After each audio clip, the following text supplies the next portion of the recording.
Connais-tu la vraie histoire de l'exorciste? Elle est bien plus troublante que ce que tu pourrais penser. Anna était une jeune fille de 14 ans, très croyante, et dont la vie a basculé. Enracinée dans une profonde souffrance psychologique, Anna a commencé à montrer des signes étranges.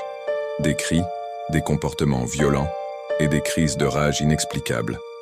Ses parents, désemparés, ont sollicité l'aide de médecins, mais rien ne semblait fonctionner. Peu à peu, les symptômes ont pris une tournure plus sombre. Des voix inaudibles semblaient murmurer autour d'elle. Des ombres dansaient dans les coins de sa chambre. C'était comme si quelque chose d'autre avait pris possession de son corps. Les médecins ne pouvaient rien expliquer et la peur s'installait dans la maison. Finalement, face à cette souffrance, une décision désespérée a été prise. Un exorcisme. C'était un processus long et pénible, marqué par la résistance d'Anna. Les prières, les rituels. Chaque étape devenait un combat pour reprendre le contrôle. Les convulsions s'intensifiaient et le désespoir des proches grandissait.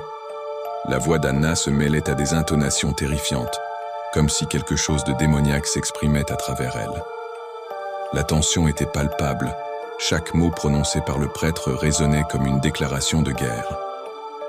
L'exorcisme d'Anna n'était pas une simple cérémonie. C'était le reflet de la peur et de la douleur humaine face à l'inexplicable. Le combat a duré des heures, des jours.